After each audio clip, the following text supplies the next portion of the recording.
Alô, piazada cervejeira, não estranhe esse vídeo, porque eu estou começando pelo final. Eu omiti duas informações durante a edição, então eu voltei no começo para consertar isso. Isso que é legal de fazer as coisas de forma amadora em casa. Primeira coisa, vocês vão perceber que eu esqueci de falar de fermentação. Falo disso numa outra oportunidade. A segunda coisa que eu acho que é a mais importante é que tudo que eu disse, eu falei de uma forma geral, num contexto geral. O processo cervejeiro ele é formado por muitas exceções. Logo, para você dar conta disso, você precisa estudo. Partindo dessa premissa, o que eu fiz aqui nesse vídeo, ou o que vocês vão ouvir, são dicas e informações que eu gostaria de ter tido quando eu comecei e não tive.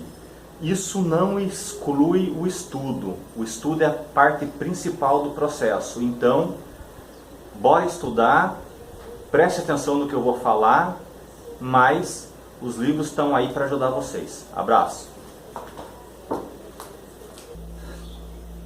Alô, galera cervejeira, estamos aqui para mais um vídeo, eu e meu colega Afonso, Coca-Cola dele, e vamos começar abrindo uma Helles.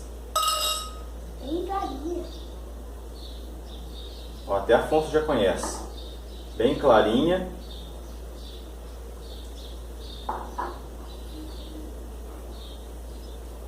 É disparada a minha receita mais harmoniosa. Eu sou muito crítico com elas. As minhas receitas sempre eu acho que pode melhorar alguma coisa. Essa é uma das poucas que eu fiquei satisfeito por completo. No entanto, a minha esposa pediu para eu fazer um dry hop. Então eu sei que o estilo não pede, mas na minha casa minha esposa manda, então eu vou ter que obedecer ela.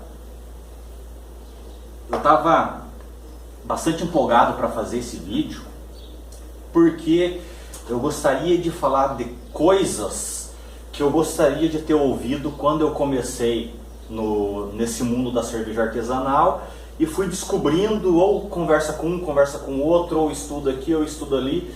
E se eu tivesse ouvido de alguém, eu teria deixado de errar muitas coisas simples que eu errei. Mas enfim, eu aprendi e também não vejo um problema grande nisso se você vai e busca as tuas coisas, né?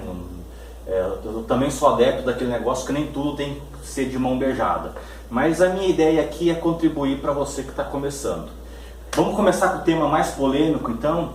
Tem muita gente que já não gosta muito desse negócio de eu ficar compartilhando receita, e depois disso que eu vou falar, menos gente vai gostar de mim. Mas eu vou falar e pronto. Professor, faço ou não faço curso?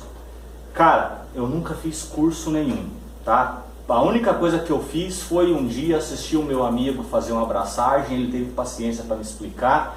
Depois eu estudei por conta e tudo que eu fiz foi baseado no que eu estudei.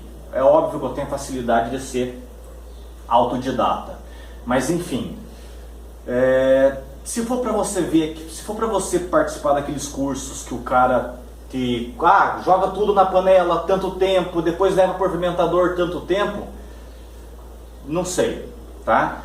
Recomendo você, primeira coisa, conheça alguém que faça cerveja, assista uma abraçagem. Se ainda assim você não se sentir seguro com o processo, faça um curso, aí sim. É óbvio que hoje eu aprendi muita coisa estudando sozinho. Alguns cursos eu tenho intenção de fazer sim, mas são cursos para melhoria de técnica. Hoje eu estou fazendo ajuste fino das minhas receitas. Posso melhorar alguma coisa aqui, outra ali, e para isso exige o conhecimento específico, às vezes, do especialista. É isso que eu estou buscando. Se você consegue, antes de fazer o curso, conheça a trajetória de quem vai ministrar o curso. Por exemplo, eu assistiria tranquilamente um curso do Guenther ou um curso do Jamal. São pessoas que agregam ciência para o conhecimento. Software cervejeiro, ter ou não ter? Eu recomendo você ter, tá? O mais famoso aí é o Beersmith. Se você puder comprar a receita, se você puder comprar a licença, compre, não é caro. Por que que eu sou favorável a você ter um software? Primeiro, porque você consegue catalogar as suas receitas. Ou seja, você tem a facilidade de manter ali o histórico das coisas que você está fazendo. Outra coisa, um bom software cervejeiro te dá o controle de todas as etapas do processo. Logo, você consegue saber exatamente o que está acontecendo com a tua receita em todas as etapas, com todos os valores de parâmetro. Isso consegue você dar qualidade para a tua receita. Logo, você consegue repetir. Esse é um ponto crucial para quem quer fazer cerveja e cerveja boa. Você precisa repetir a receita para você saber se realmente você conseguiu melhorar, aonde que você erra, aonde que você acerta. Esse é um princípio básico. E a outra coisa que você tem que se preocupar com esse software cervejeiro, e eu vou abordar isso um pouco mais em detalhe lá na frente, é a configuração do equipamento. Por que você tem que se preocupar com a configuração do equipamento? Porque você tem perda na mistura, você tem perda na fervura e você tem perda na fermentação. Além de ter perda também, estou falando de trube, né? Além de você ter perda de refração também, além de você ter perda de retração, evaporação, então tudo isso são variáveis que você precisa considerar na configuração desses equipamentos no software.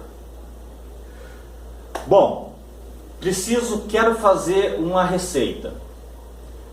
A primeira coisa que eu tenho que te falar é o seguinte: eu fiz isso. Descubra o que você gosta de beber, fera, porque você tem trocentos tipos de estilo. Então, antes de você sair apostando em alguma coisa mais fácil, alguma coisa mais difícil, alguma coisa mais complexa, alguma coisa mais simples, descubra o que você gosta de beber para você estudar e tentar replicar aquela receita que você gosta de beber. Eu bebi bastante antes de começar a fazer, justamente para fazer aquilo que eu gostaria de beber.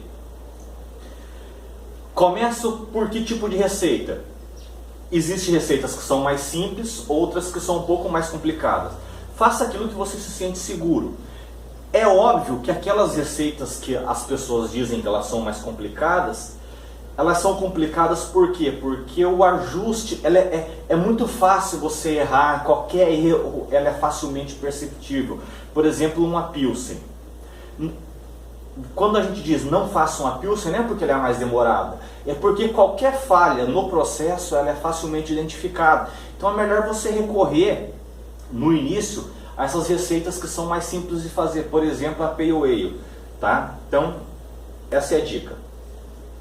Copiar ou não copiar receitas. Eu sou um cara que eu tenho como costume disponibilizar e tornar pública todas as receitas que eu faço, justamente para quem quiser copiar.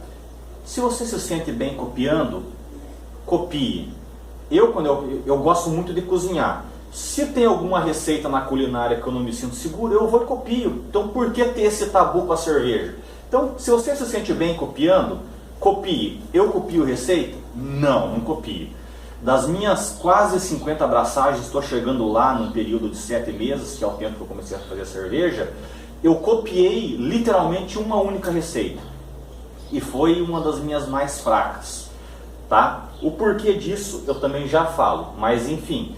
O que eu costumo fazer quando eu quero copiar, quando eu quero braçar um estilo? Eu pego várias receitas, busco um padrão, estudo aquela receita no BJCP, que eu vou falar depois, e aí eu faço aquilo, e aí eu monto aquela receita de acordo com o que eu estudei, agregando ao que eu tenho de conhecimento. Bom, vou copiar uma receita e aí tem um monte de valor de parâmetro OG, FG, e quando eu vou fazer a receita os parâmetros não deu certo. Isso é o mais comum. Então não se assustem. Quando você pega um valor de parâmetro, não queira buscar aqueles valores de parâmetro que é publicado. Tá? Por quê? Porque aquilo foi alcançado numa determinada configuração de equipamento, que é aquilo que eu falei no Beersmith.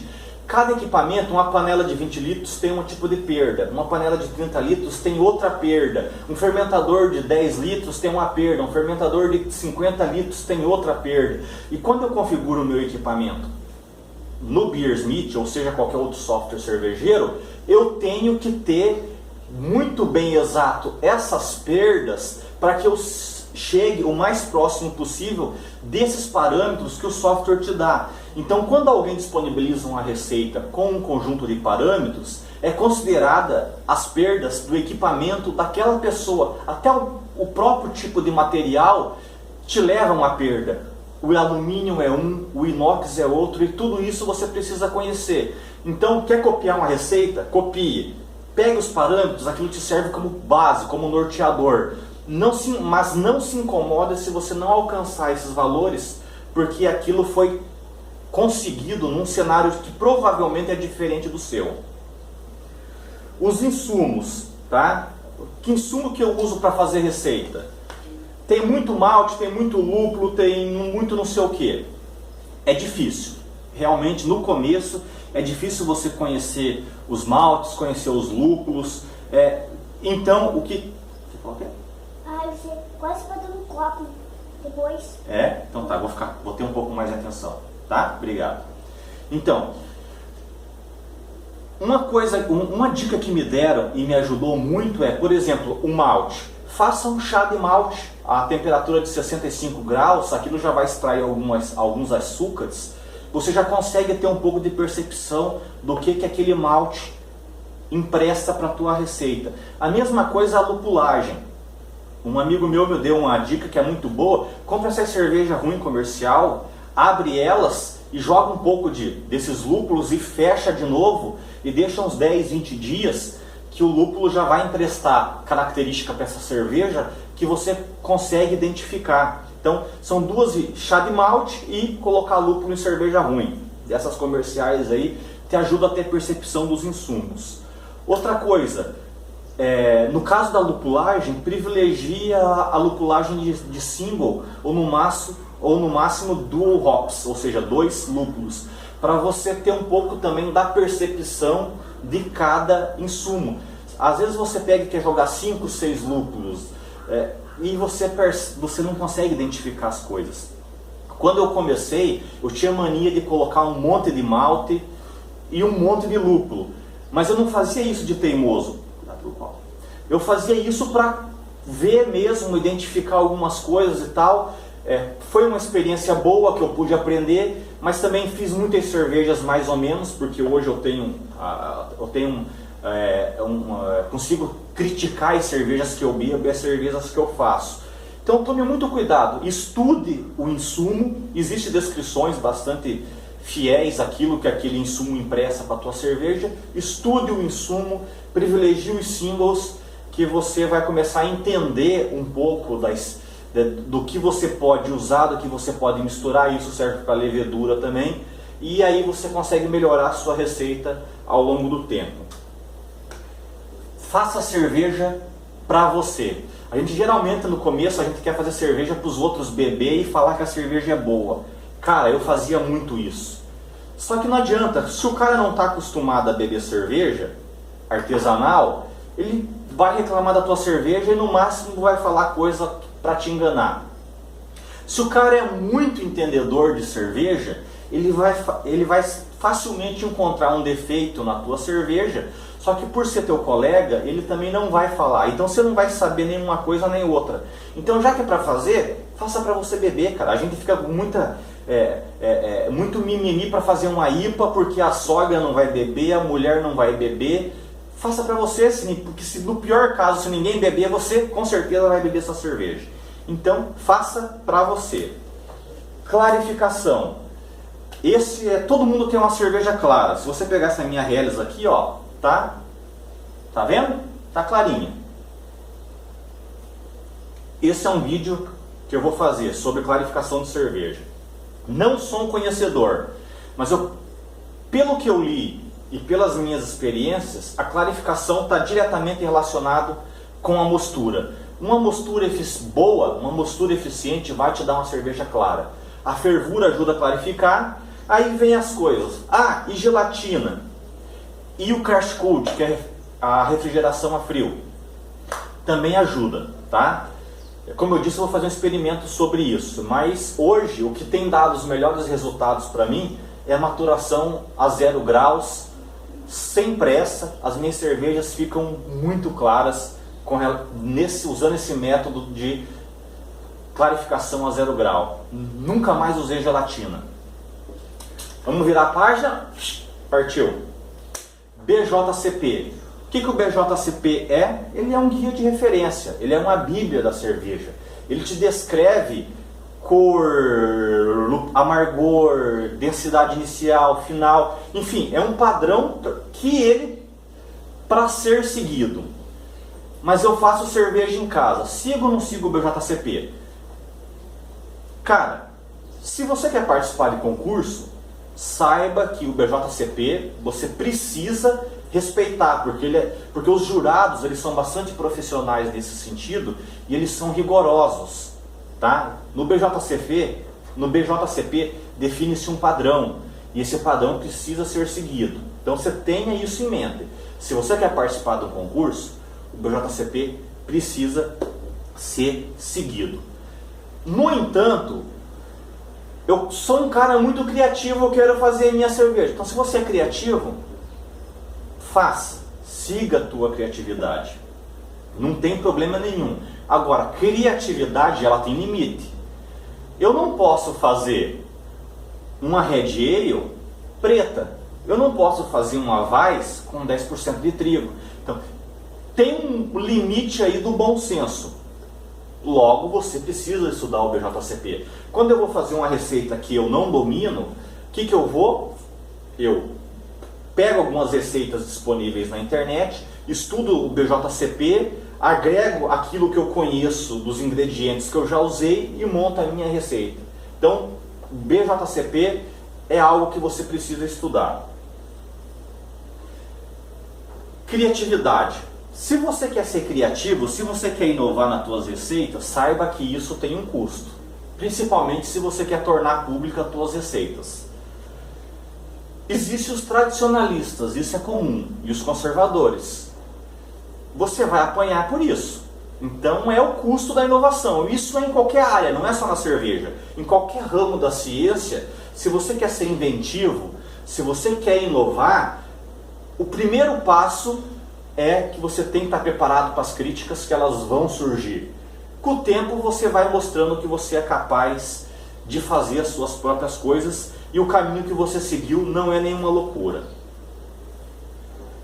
Acondicionamento dos insumos. Bom, malte, mantenha sempre o lugar fresco, coloque numa garrafa, se você puder, se você tiver facilidade de comprar numa loja de um dia para o outro para usar, compre de um dia para o outro. Se você não conseguir, tiver que guardar em casa, o malte ele precisa ficar longe da umidade. É comum juntar caruncho, então não se preocupe tanto com o caruncho, embora ele não é desejado. Se você puder evitar ele, evite. Levedura, mantenha a temperatura recomendada pelo fabricante, nunca congele, em hipótese alguma. Lupulagem, os lúpulos eu deixo todo no congelador, não tenho nenhum problema com isso, tá? Moagem dos grãos, não triture os grãos, você precisa quebrar a casca. Nem uma moagem fina demais, nem uma moagem muito grossa. Você tem que quebrar o grão para extrair o açúcar. Perfil da mostura. Perto de 62 você vai conseguir uma cerveja mais alcoólica, mais seca. Perto de 69, mais corpo. Perto de 62, menos corpo. 62, mais açúcar fermentável, logo mais álcool. 69, menos fermentável, menos álcool. 65, 67 é um perfil de equilíbrio entre mais e menos corpo. Você vai conseguir uma cerveja de corpo médio. Fiz uma cerveja e o airlock não está borbulhando. Não se assuste, às vezes você está com vazamento no teu fermentador. Por via das dúvidas, use o refratômetro, use o densímetro para ver se a densidade está caindo ou não. A dica mais importante que eu te dou com relação à elaboração das suas receitas. Você tem dois caminhos. Copiar boas receitas e ir agregando conhecimento ou outro. Ou você fazer as tuas receitas e colocar a tua identidade. esse é o caminho que eu escolhi. Por exemplo, você pega o Samuel Cavalcante da Bode Brau. O cara, pra mim, ele é o top dos cervejeiros do país. Porque você pega uma cerveja dele, você consegue identificar digital o Samuel. Porque ele não vai no caminho da normalidade, ele busca coisas novas, ele é inventivo, ele é inovador, ele não se contenta em replicar, tá? Então, você precisa ter em mente que se você quer fazer uma cerveja com a tua identidade, você precisa arrumar uma forma de trazer a tua identidade para essas tuas cervejas. Eu, graças a Deus, eu consegui saber o que eu gosto, eu consegui identificar o que eu quero emprestar com as cervejas, e todas as cervejas que eu faço, se você beber, você vai buscar um padrão. Então é mais ou menos isso. Se você quer fazer boa cerveja, você pode fazer boa cerveja sem ser inventivo. Se você quer trazer identidade para as tuas cervejas, isso tem um custo. Você vai errar receita, você vai acertar receita, você vai fazer cerveja que é boa para você e não é boa para outro, mas enfim, é o custo da invenção. Bem, foi isso, eu espero que eu tenha agregado ou ajudado você com boas dicas. Eu gostaria muito de ter ouvido isso quando eu comecei. Termino com a minha Helles, que está aqui ainda. Afonso, pelo jeito, está cansado, né? Pois é, e agora? Eu falei para você não ficar no vídeo, você quis ficar, agora vamos terminar o vídeo. Você consegue dar tchau para a galera? Então diga tchau. Tchau. Tchau, galera. Obrigado aí. Abraço pro pessoal do WhatsApp que me ajuda a montar a pauta do programa. Matev, Paulau, Felipe, Bruno, Sesquim, mais quem? Orle, Bojac, mais quem, filho? Não sei. Esqueceu já? Bom, esqueci uns par. Mas tá aí, no próximo vídeo eu lembro do resto. Obrigado, galera. A gente está preparando uns vídeos de receita. Se encontramos no próximo episódio. Abraço!